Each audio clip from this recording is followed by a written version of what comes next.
Critical race theory very literally decided the governor's race in Virginia. It was the thing that propelled Glenn Youngkin to an unexpected win. Well, unexpected if you were part of the mainstream media or Joy Reid.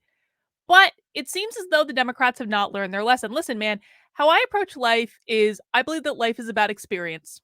It's not necessarily good, it's not necessarily bad, but everything that happens to us is an opportunity to experience whatever that is, and then hopefully you learn and you make either the same decision next time if it worked out for you, or if it didn't work out the way that you would like, if you didn't feel good about it, you make a different decision.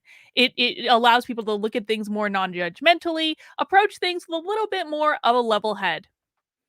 The Democrats are not doing that in this situation. They're not doing that at all, and I think it's glorious. As they say, SJWs always double down, and it looks like the Democrats have learned absolutely nothing from what happened in Virginia and are actually going to start coming out more aggressively in favor of critical race theory. And that spells good things for the Republicans. Listen, man, never underestimate the GOP's ability to shoot themselves in the foot and screw things up.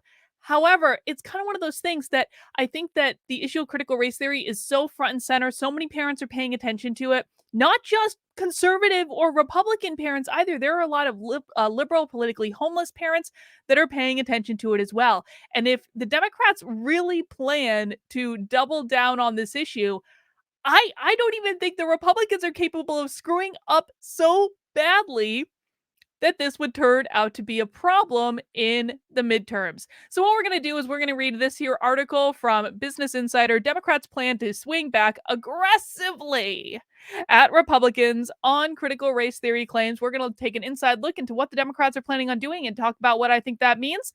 And, hopefully enjoy ourselves in the meantime. But before we get into that, guys, I do content around news, politics, culture, really focusing in though on critical race theory, social justice, woke nonsense, trying to decode it for people, trying to help people navigate this perilous landscape that we find ourselves in. If you appreciate the content that I put out, please consider subscribing to the channel. YouTube, in reality, eliminates subscribers from my channel every single day. I literally just found out one of my fans, one of my regulars, emailed me today and said, Carlin, I can't see half the videos on your channel. The last video they can see is like from a month ago for no good reason. None of my content is age restricted. All of my content is monetized. I follow their rules pretty closely. So there's no reason for this to be happening. So if you want to help me counterbalance YouTube shenanigans, please subscribe to the channel. If you think you are subscribed, just go ahead and double check because YouTube may have made that decision for you. You can also help me out by mounting that like button, leaving a comment to feed the algorithm. And if you really want to help me out, please consider joining my locals community. You can find me at kb.locals.com. And my locals community is the best group of people I know. I love them to death. We do 2 Zoom calls every single week for supporters. We'll talk about that in a minute. You can join for free just at kb.locals.com. I actually have it in 2 places now. I have it here. I also have it in the ticker. So you know right where to go. That's if you want to join for free just to check it out. Also, make sure that you have a way to contact me in case YouTube gives me a stupid strike or I get banned off Twitter, anything like that. You'll be on a mailing list. It'll be fine. But if you really want to help me out, you can join as a supporter, which unlocks all the features of Locals, gets you access to those 2 Zoom calls we do every single week. You're going to get access to our book club. We're reading Woke Inc. right now. We're going to have a great discussion about it next month. Locals is the best. You can join as a supporter at $5 a month, so less than a cup of coffee at Starbucks. You can do it for $50 a year, which gives you 2 months for free. You can make a one-time gift. And guys, I have a little bit of an audacious goal. I would like to get 100 new supporters into my locals community before the end of the year. If you've been waiting for it, if you want and been thinking about it, maybe you want to experience it, now's the time to do it. I promise you're going to find a wonderful, supportive community of just the best people on the internet. No trolls, no nonsense. It's the best. They keep me sane. I absolutely love it. All right, let's dig into this article and let's see what's going on. I'm going to make myself a little smaller so the article can be even we'll do that. Make it a little bit bigger. There we go. Democrats plan to swing back aggressively at Republicans on critical race theory claims. They called it a racist dog whistle and a lie. But those messages haven't helped Democrats tamp down the uproar Republicans are fueling over critical race theory, now a misused catch-all term for teaching critical race theory and diversity in K through 12 schools that's firing up protests at school board meetings around the country. Now, I want to speak on this point because what the Democrats always say, of course, is you don't even know how to define critical race theory. One, they never define it. I'm hurt by saying it's only taught in law schools. It's not. It's not only taught in law schools. We've demonstrated that very, very well on this channel. But I do want to just combat the claim for a second that it's now being used as a catch-all phrase. I do believe that's true, and I don't think that's a good thing. I don't think that's a good thing.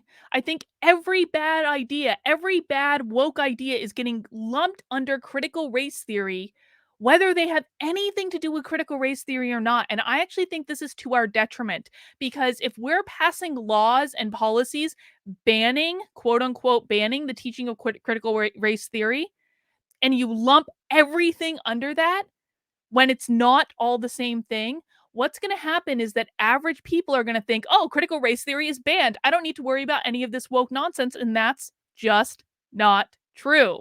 It's not true. So I do think we need to get more disciplined about our language, in particular when it comes to the difference between critical race theory and social emotional learning, because those are two very different things. Merrick Garland's son-in-law does not run a critical race theory company. Don't listen to any of those conservative blue checks who tell you he does. He doesn't. He runs a social emotional learning company. They're two completely different things. And so people saying that Merrick Garland has a conflict of interest with the memo saying that parents are domestic terrorists because his son runs a critical race theory company, no, no, he doesn't. His company doesn't do critical race theory. It does social emotional learning. And because we've conflated the two, conservatives are looking pretty silly right now, to be honest. Conservatives are actively drumming up conspiracy theories because they don't know the difference between the two. Now, I'm not going to go into the difference here. If you have questions about the difference, I promise you I will address that in a future video. I've kind of addressed it in some videos of the past, but for right now, all we need to know is that we need to be more specific about the terms we're using. I don't think dumping everything under critical race theory is a good idea. If for no other reason, then it gives people who write articles like this a chance to basically like tear down what we're trying to do, and it doesn't make us look good. Let's keep going. In Virginia, Republican Governor-elect Glenn Youngkin exploited the term and pledged to ban it in classrooms on his first day as governor, even though critical race theory, an academic approach to examining racial bias, is most often taught in law schools. Nope, wrong. Republicans plan to lean into the issue in the 2022 election cycle. If they're smart, they do. Democratic strategists say the party should hit back harder against divisive GOP claims while not losing sight of the priority for voters, the economy. On a political level, it's a real threat that is allowing Republicans to claw back the inroads Democrats have made in the suburbs over the last few election cycles, says Jim Manley, a longtime former aide to Senate Minority Leader Harry Reid. Democrats haven't yet pushed back on this issue enough, but the good news is the party's response is effective and there's time to make the case before the 2022 election, says Jesse Ferguson, a Democratic strategist. They just need to make the case relentlessly, he said. Oh, please do, Democrats. Please, please, please make the case in favor of critical race theory relentlessly, please. Because the more you make the case relentlessly, the dumber you're going to look to parents. At the end of the day, parents are going to know what's up. And again, this is not just a conservative issue. It's not. I'm not a conservative. I've never been a conservative. I was politically homeless, had a brief one-night stand with the Republican Party before waking up and going, "Ugh, that was a bad idea." No offense, Republicans. It's just, it's me, not you. But this is not just a conservative issue, and anyone who thinks it is isn't paying attention. Voters run from the Republicans when Democrats peel back the onion on what these claims really mean. No, they didn't, and Virginia's proof of that. It's not just that Republicans want a bigger role for parents in education. Oh no, not that. Anything but a bigger role for parents in education. It's that Republicans are willing to let white supremacists write the curriculum. Please. Holy crap. Holy crap. Can you imagine a Democratic politician campaign ad that's like, The worst possible thing that can happen is we create a bigger role for parents in education. Yeah, that worked out really well for Terry McAuliffe in Virginia, didn't it? That's exactly what he said. That's exactly what he said in the debate. I mean, he said the reverse of it. He basically said, like, we need to rely on the professionals to teach, and parents, you just go stand over in the corner and you watch. That's exactly what Terry McAuliffe did, and it didn't work out. And then, so please, please not only make the commercial where you're like, no, we can't trust parents to guide the education of their students. Please also then add that parents who want to be involved in education are white supremacists and see exactly how that works out for you. The Democratic Congressional Campaign Committee, the House arm run of the Democrats, downplayed the threat to the party in congressional races. This fall, they tested responses to false claims about critical race theory in K through 12 schools. Look at this. Look at how they worded this sentence. They tested the response to false claims about critical race theory in schools. Huh. Do you think these results are going to be accurate? I don't. The message they say resonates the most with battleground voters. Democrats want to teach the truth about American history and honor those who fought to make the country better. Republicans are trying to divide Americans, and Democrats want to deliver for American families. Do you think that American families are going to believe that Democrats want to deliver for them if they're simultaneously saying, don't involve parents in education, parents need to go take a seat? I don't. But okay, give it a try. Democrats' message to voters in 2022 will be more compelling than Republicans' divisive lies, says Chris Taylor, a DCCC spokesperson. House Democrats safely reopened. Excuse me? I'm sorry. What? House Democrats safely reopened schools? They did now, huh? Okay. Fact check false. Delivered tax relief in the child tax credit and are fighting for universal pre-K and paid family leave, he said in a statement to Insider. Republicans stand in opposition to American families. Our bet heading into 2022 is that voters will choose progress over division.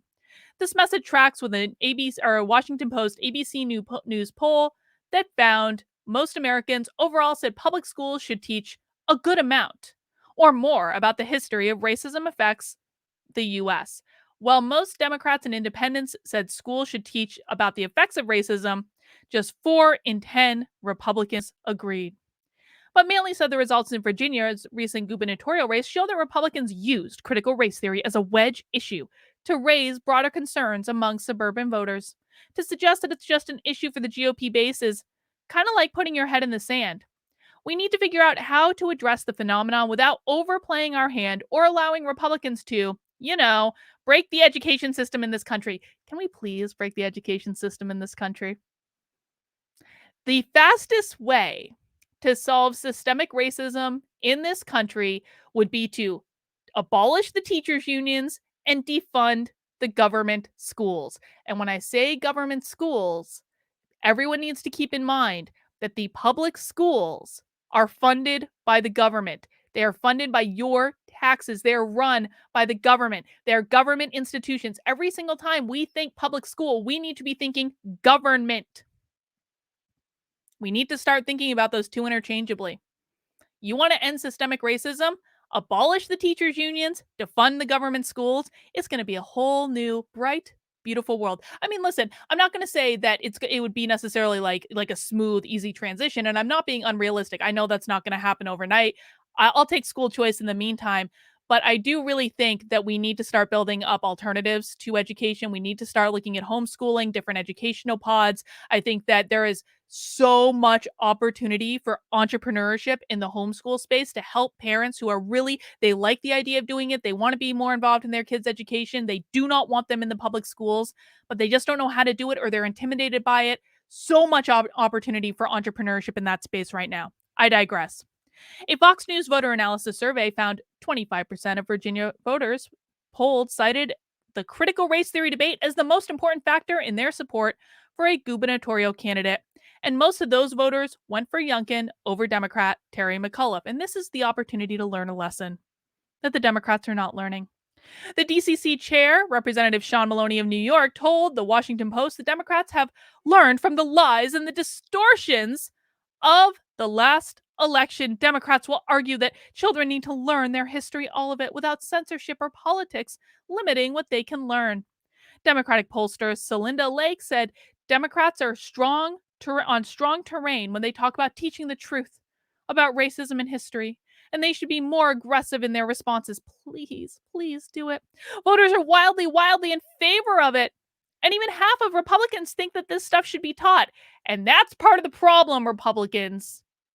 You need to talk to your friends. You need to talk to your neighbors. You need to go to your little Republican town meeting groups. I've been to a lot of them.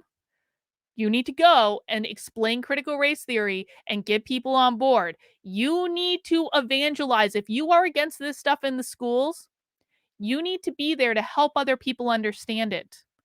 Okay? People are going to learn best from other people that they know. It's fine to send people my videos or other people's videos on the topic. That's all fine, well, and good. But if you really want to, there is no, okay, assuming this is true, which I think is probably a stretch at best, there is absolutely no reason why half of Republicans should support this. I'm sorry. We need to start reaching out to people on a local level. There is nothing wrong. If you can only get one person on board, you say, Carlin, I don't have a platform. What can I do? Get one person in your community on board and then teach that person to do the same thing. And then once you get that one, go try for another one. That's how this changes. Doing that is so much more important than having a platform like flipping YouTube, which suppresses half my content anyway. It's so much more important. Do that. Their strategy is mobilize the base and distract us, and shame on us if we get distracted. That's not to say there aren't lessons to be learned from Virginia. Lake said the bigger problem for McAuliffe wasn't about critical race theory, but his problematic statement during debates that parents shouldn't be telling the schools what to teach. Exactly. But of course that has to do with critical race theory. Now House Republicans are calling for a Parents' Bill of Rights in education. Yes.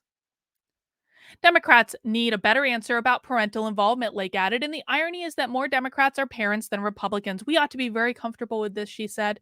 The real issue for voters is whether a candidate is on the side of parents and students or not, Ferguson said, and Democrats have a strong case to make about providing money for schools and blocking censorship because they need to lean into it. Okay. When Democrats talk, what I will say is I think Republicans have done a really bad job of framing this in terms of banning things. And when Republicans try to go after books in school, and listen, I don't want these sexually explicit books in school. I get that. But Republicans, again, you sometimes go overboard and you try to ban books that really shouldn't be banned. And when you do that, again, you add fuel to the fire. Listen, I know that people don't like when I say, don't do this, don't do this, don't do this. But what you need to understand is that every time you do something dumb, like trying to ban Ruby Bridges, which did actually happen in Tennessee, these guys are going to snatch on it and use it against us. Right now, I'm doing a whole video about how the Democrats aren't learning their lessons. If we can't be critical about how our side is fighting and say, this works, this doesn't, then we're no better than them. Facts don't care about your feelings, guys. This has got to be about the greater good. Listen, I'm not perfect. I make mistakes all the time. We have to be able to look at our successes and say, okay, that works. Okay, that was a really, really bad idea and I shouldn't do that again. And we have to be able to talk about these things. If we can't talk about these things, we aren't going to effing win. Your ego is not more important than winning. I'm sorry. So I'm going to keep pointing this stuff out. You can go cry off in a corner if you don't like it, whatever. It's not enough to say that Republicans are lying about critical race theory being taught in the classroom when right-wing media is driving the issue and parents are also hearing about it from other parents at school. It can't be dismissed as just a lie. Well, if it was just a lie, it would actually be very easy to dismiss, but the fact that it can't be dismissed as a lie just shows that it's not a flipping lie. It needs to be defeated as a way to put politicians in charge of classroom and white supremacists in charge of the curriculum. Culture wars will be a problem in the 2022 races. Democrats are always on defense, said former Ohio Senator Nina Turner, a progressive leader. Democrats shouldn't run from the conversation about critical race theory, but they need to quickly pivot to real economic challenges people are facing in everyday lives. You know, when I was a Democrat, It actually was my perception that Democrats were always on the defense and Republicans were always on the offense. I think it's really funny how that works. Like right now, my perception is completely the opposite. It's like Democrats just don't stop. They just keep coming and coming and coming and coming and coming. That's all they do. And Republicans don't do anything. That's my perception now. But when I was a Democrat, I actually had completely the reverse perception. And I think that that's just a really interesting thing to think about. If Democrats would focus more of their time delivering on the promises they made in 2020, the people couldn't get distracted with all this other nonsense that Republicans are throwing out there. Lake said the critical issue for Democrats is the economy, not education. I mean, the Democrats, quite frankly, if they play on the economy, they're going to lose on that too. Inflation is about to go through the flipping roof. I don't minimize the amount that Republicans are doing to try to energize their base with this issue, Lake said. This is not a threat to us. The economy is a much bigger threat than critical race theory. Well, you know what? She is actually, I do actually agree. I do actually agree with that last point that the economy is a much bigger threat to the Democrats than critical race theory is. I do. But I also don't think that that is a point in their corner. I don't think that they're going to do well on the economy.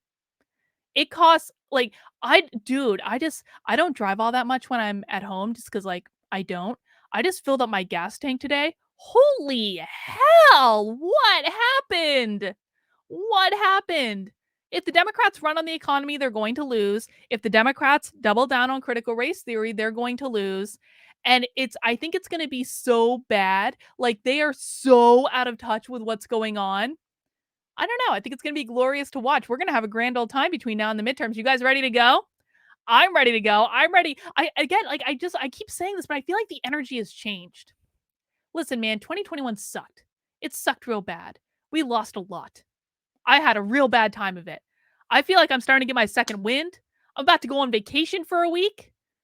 Like, I feel good.